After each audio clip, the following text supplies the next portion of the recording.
my feel-good breakfast show. Yes, Mzansi, welcome back to your Feel Good Breakfast Show, and I'm absolutely loving everything about this Monday. We're talking about me time, highlighting why it is so important, and of course, speaking of, it is the best investment that you can make for yourself. But with our hectic schedules and busy lives, how do you make that change to prioritize your mental and emotional well-being? And at this time of the year, it always is a struggle. But don't worry, we've got some experts in the building. We're going to lend a helping hand with our experts. We're talking about a registered psychological counselor, Kumo Apane, in the building, as well as transformational coach Diane Hill. Ladies, how are we doing this morning? Very well, Good, thanks. I see the energy, I see the glow, so clearly the year hasn't been too hectic, or somehow you have a great system. Are we including me time in our systems? We have to. I love that. Well, that explains it all. Let's talk about this. Why is me time so important for our well-being and our mental health? I know it's a loaded question. I know we can talk for days, but somehow if you can highlight the importance for me, bring it on, and let's convince Mzansi to get involved in this. Well, I mean, it's, first of all, the word me time is a very tricky word for a lot of people because we feel so guilty for actually asking for the time, right? So we live in a world that's demanding of our time and energy, and we're at this tug of war of actually thinking, should I give myself this, or should I feel guilty that I have to actually use this time for myself? And I think for me, the most important thing, and the most important reason why it's important to create me time is that when you actually take the time to slow down and relax, what happens is that your brain actually releases or triggers a relaxation response, right? And that helps to release chemicals in our bodies that makes us feel happy, that creates that mental energy, that makes us feel like we have actually capacity to do more. So outside of doing that, people are more prone to feeling very exhausted, very run down. We're in this busy, we can't slow down, or we feel like we're not allowed to slow down. And that can actually create a stressful time in our body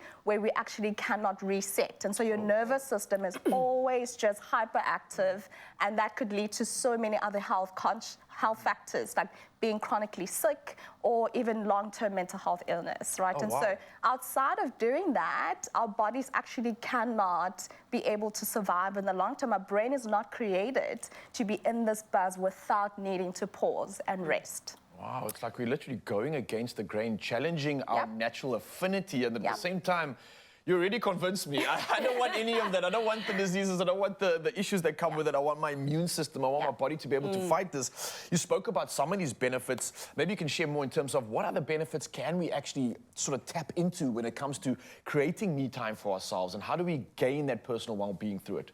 Well, before I talk about the benefits, I wanted to say that I want to allude to what Kumo said. There's a lot of confusion about what me time is. We live in this busy society. We live as if stress and busyness, we wear it like a badge of honor. And then actually sort of we shoehorn a bit of me time in, like 10 minutes here, go for a run, 10 minutes here, go for a coffee or whatever. That's not me time. Me time is actually deliberately and intentionally carving out time for yourself so you can bring yourself, the best version of yourself, to the world. And one of my favorite quotes about self-care and self-love is that it's bringing the best of yourself instead of giving the world what's left. I love that. And that's so key. So it's about filling your cup. You can't actually give the world the best of yourself if you're depleted, you're stressed, you're exhausted, you're kind of in this energy of obligation, and you're giving and giving and giving. You are going to burn out. How do you serve from an empty cup? You can't. 100%.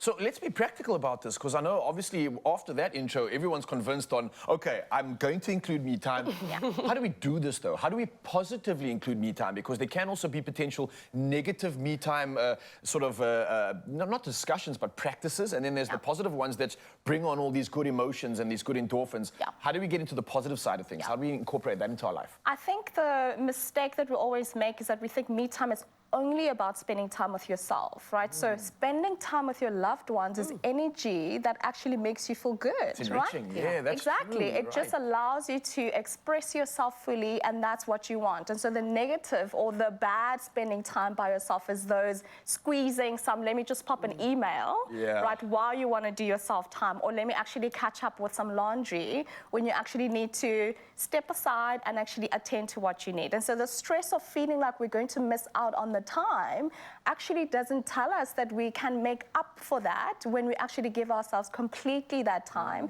when we actually have more the energy and all the time that we can actually do when we're actually fully engaged in the activity, right? And so it can include your reading to your kids, right? And so how do I actually change the scenery and go to a different location altogether? Nature really speaks to me personally. And I know that for a lot of people is that, let me just take a moment, be in my body and actually reset my nervous system, right? Because when you're actually doing that, you're releasing those feel-good hormones. So dopamine, that I'm connected to myself, I have a purpose, and it allows you time to really think deeply, because we can't be problem solving when we're always in that constant buzz, right? So it's things like, how do I actually read a book and spend time with myself, or take a walk and exercise? Or we saw earlier those stretches. It actually really helps you to actually regulate and help your body to reset. So I would definitely say spending time with loved ones definitely does that, but actually finding things that bring you joy. Diane mentioned it has to be something that you know energizes you and that speaks to you. And people hardly know what that is anymore, because we don't take the time to self-explore and self-discover. Yeah, I'd love to add on to that. You know, we are all unique individuals, and what fills one person's cup is going to be very different to your mother, your sister, your best friend, your husband. We're all very different, and we need to take the time to really discover what fills us up, what lights us up inside. Just because everyone's doing the latest exercise craze and you don't really want to do it, don't just go and do that because you want to be with the gang, you know, it's a brand new thing. Actually, you've got to be really go within and listen to what your needs are. And as you said, it is about spending time with loved ones, but I really believe it's about intentionally, deliberately curating this time for yourself, reminding yourself it's not selfish, it's actually essential. And then everyone gets to kind of benefit from this happier, more fulfilled version of you. Well, I love that, Diane and Kuma. Thank you so much for providing your expertise to our panel this morning. Of course, Mzansi, if you want more of this, and you can find them online, reach out to these incredible women. They are ready to serve, ready to give you the time of day that you need to help you with your system. And of course, for you, Mzansi, this is also an incredible opportunity to not only prioritize you, but you can also win in the process. And it's time to elevate your space with a chance to win one of 10 bathroom makeovers worth 30,000 Rand each, and that's courtesy of TWINSAVER. It's really simple. Just visit twinsaver.co.za and you will find all the information there. But don't forget, prioritize you. Make yourself essential and fill up your cup with nothing but the good stuff. Ladies, thank you so much. That was incredible. I'm ready to go do some me time now, officially. I think I'm good. I hope you are too, Mzansi. Awesome.